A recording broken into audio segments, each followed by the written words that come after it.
এরকম হবে আমি কখনো ভাবতেও পারিনি। সামনে কিন্তু অনেক অনেক বৃষ্টি পড়তেছে আর এইদিকে আসতেছে। গাইস, এই দৃশ্য তো এখানে কিন্তু ছোট ছোট বাচ্চাদেরকে ধরে ইটের ভাটায় পোড়ানো হয়।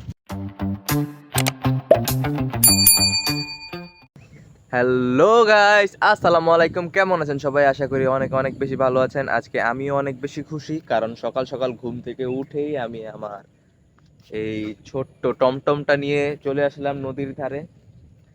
আর কার কার বাড়ি জঙ্গলে অথবা নদীর ধারে সেটা কমেন্ট করে জানাবেন। সত্যি বলতে অনেক বেশি খুশি লাগতেছে, কারণ আজকের আবহাওয়াটা খুব ভালো।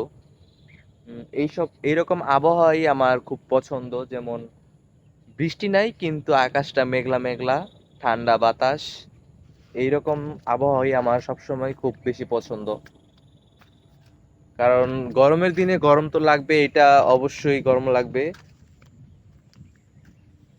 কিন্তু এরকম বাতাস হলে মন্দ নয়, কি বলেন? কালকে রাতে খুব বেশি না, হালকা হালকা ঝিরিঝিরি বৃষ্টি পড়তেছিল আমার যতটুকু মনে আছে। আর এই কারণেই আমার চারপাশে যা দেখতে পারতেছেন, যেমন ঘাস, মাটি, রাস্তা, সবকিছুই একটু ভিজে ভিজে রয়েছে। তো আপনাদেরকে আরেকটা জিনিস দেখাই। আচ্ছা, বলেন তো, আমার পেছনে যেই বাঁশ দিয়ে যেই কাঠামোটা তৈরি, সেটার নাম কি, আর এইটা দিয়ে কি কি করে? সবাই কমেন্টে জানাবেন। যদি কেউ চিনে থাকেন তাহলে কমেন্টে জানাবেন।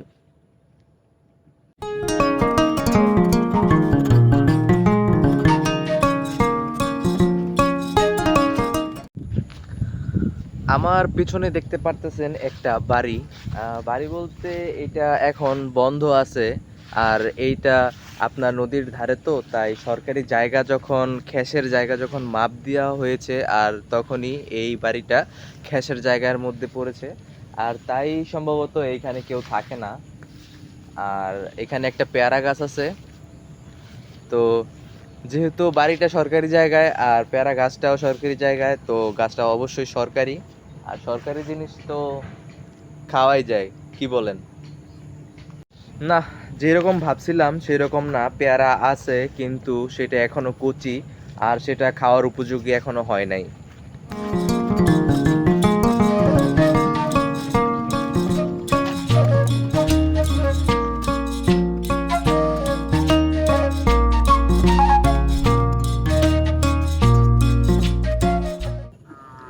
আমার পেছনে যে ইটের ভাটা দেখতে পারতেছেন, এইটা নিয়ে ছোটবেলার একটা কাহিনী আছে।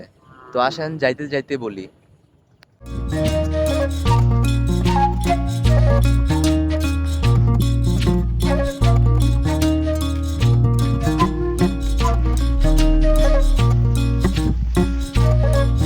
আমি যখন ছোট ছিলাম তখন প্রায় এইদিকে আসার জন্য চেষ্টা করতাম, যে ইট কিভাবে পোড়ানো হয়, ইট কিভাবে বানানো হয়।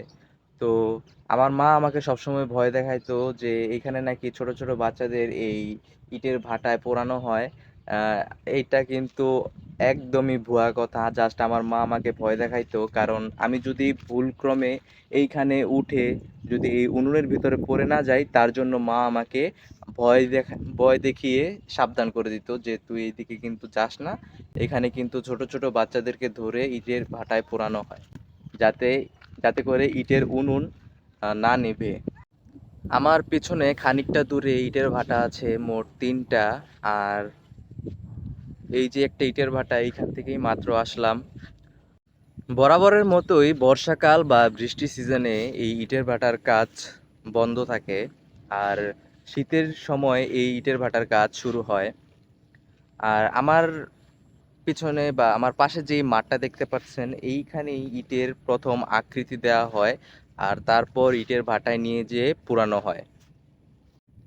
এই সিরিয়ালে ইটের ভাটা ছিল মোট 7টা, এখন আছে 4টা, বাকি 3টা ভেঙে ফেলা হয়েছে। আর সামনে যেই উঁচু মাটিগুলো রাখা আছে, এগুলো প্রত্যেকবারই শেষ হয়ে যায়। তারপর দেশের বিভিন্ন জায়গা থেকেই এই মাটিগুলো সংগ্রহ করে আনা হয় ইট তৈরি করার জন্য। আমি যতটুকু জানি, ইট তৈরির প্রধান উপকরণ হচ্ছে মাটি আর বালি। সেগুলো একত্রে সংমিশ্রণ করে তারপর ইটের আকৃতি দেয়, তারপর উনুনে নিয়ে যেয়ে মানে এই ভয়েলে নিয়ে যেই তাপ দিয়ে এগুলো পোড়ানো হয়। আমার পেছনে যেই নদীটা দেখতে পারতেছেন এইটার নাম হচ্ছে শীতলক্ষ্যা নদী। আর এই নদীর পানি অনেক শীতল। আজকে এই নদীর পানি অনেক পরিষ্কার। কারণ এইটা বলার কারণ হচ্ছে এখন জোয়ার চলতেছে।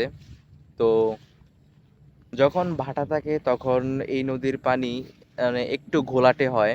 কারণ নদীর আশেপাশ দিয়ে অনেক মিল ফ্যাক্টরি, অনেক অনেক কোম্পানি গড়ে উঠেছে এবং তাদের বর্জ্য পদার্থ এই নদীতেই ফেলা হয়, যার কারণে নদীর পানি দিন দিন খারাপ হয়ে যাচ্ছে। আর আমার আব্বার ভাষ্যমতে নাকি এই নদীতে অনেক মাছ পাওয়া যেত, কিন্তু এখন আর তেমন পাওয়া যায় না, কারণ নদীর পানি এখন খারাপ হয়ে গেছে। আগে মানুষ এই নদীর পানিও পান করত, এখন হয়তো সেটা সম্ভব না। কারণ এই বিভিন্ন কোম্পানি, বিভিন্ন ফ্যাক্টরি গড়ে উঠেছে আর তাদের বর্জ্য পদার্থ এই নদীতেই ফেলা হয়। আমি তাদের কাছে আবেদন করব যেন তারা এই সব বর্জ্য পদার্থ নদীতে না ফেলে কোনো নির্দিষ্ট একটা জায়গায় বা সেইগুলো, আপনাদের যদি একটা জিনিস দেখাই তাহলে এখন সময় হচ্ছে 7টা 30। আর আমি সকালবেলায় ঘুম থেকে উঠে সাইকেল নিয়ে বেরিয়ে পড়েছি, সেটা তো আমি আগেই বলেছি। কিন্তু আমার সামনের যেই আকাশটা, আমি জানি না ক্যামেরায় কতটুকু ধরা পড়ছে, কিন্তু সামনের যেই আকাশটা খুবই খুবই ভয়ানকভাবেই কালো করে আছে। যে কোনো মুহূর্তেই বৃষ্টি নামতে পারে। আর বাতাসও অনেক, তাই মেঘগুলো খুব দ্রুত এখানে, হয়তো আপনারা বুঝতে পারছেন না, কিন্তু খুব দ্রুত এখান থেকে সরে যাচ্ছে। আমি জানি না বৃষ্টি কি পড়বে নাকি পড়বে না, দেখা যাক। হয়তো বৃষ্টিতে ভিজে ভিজে বাড়িতে যাব, নয়তো এমনিতেও গিয়ে গোসল করব। প্রতিদিনের মতো আমি আজকেও সকালবেলা গোসল করব। গাইস, আমি হয়তো আপনাদের ভুল বলেছি, কারণ সামনে সামনে প্রচুর বৃষ্টি পড়তেছে। আর এটা এইখান থেকে দেখা যাচ্ছে এত জোরে বৃষ্টি পড়তেছে, হয়তো 2-3 মিনিট লাগবে না, 15 সেকেন্ডও লাগবে না। আয় হায়, পুরো শেষ। সামনে কিন্তু অনেক অনেক বৃষ্টি পড়তেছে আর এইদিকে আসতেছে। গাইস, এই দৃশ্য তো আমি আমার জীবনে মনে হয় কখনো দেখিনি, যে বৃষ্টি পড়তেছে আমার দিকে আসতেছে। আমার শুধু একটাই ভয়, মোবাইলটা জানি ভিজে না যায়। আর কিছুক্ষণের ভেতরে হয়তো আমি পুরো ভিজে যাব। গাইস, ওই দিক থেকে যে বৃষ্টি পড়তেছে ওইটা এইদিকে আসতেছে, এইটা আমি আমার চোখে হয়তো ক্লিয়ার দেখতে পারতেছি আর আপনারা হয়তো দেখতে পারতেছেন না।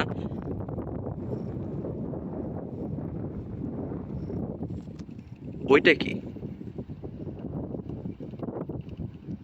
ওই যে গাইস, দেখতে পাচ্ছেন হালকা হালকা কালো কালো যেমন কিছু একটা পড়তেছে, ঠিক আছে, যেমন ঘূর্ণিঝড়ের মতো।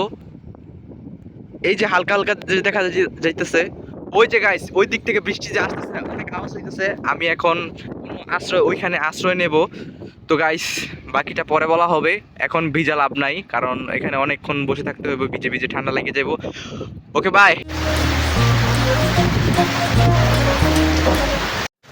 এরকম হবে আমি কখনো ভাবতেও পারিনি।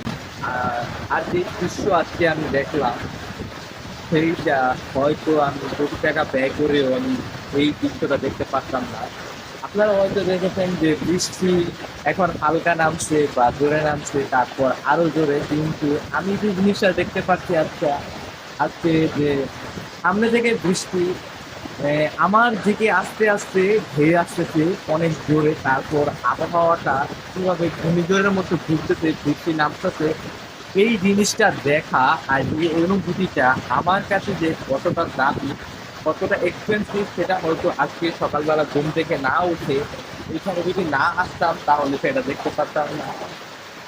তো বেসিক্যালি আমি আজ আজকে তো এমনিতেই ঘোরাঘুরির জন্য অনেক হ্যাপি ছিলাম। আর এখন যে কতটা হ্যাপি হয়তো আপনাদের সেইটার ওজন কখনো আন্দাজ করাইতে পারবো না। আমার চারপাশে এখন প্রায় অনেক জোরে বৃষ্টি নামছে।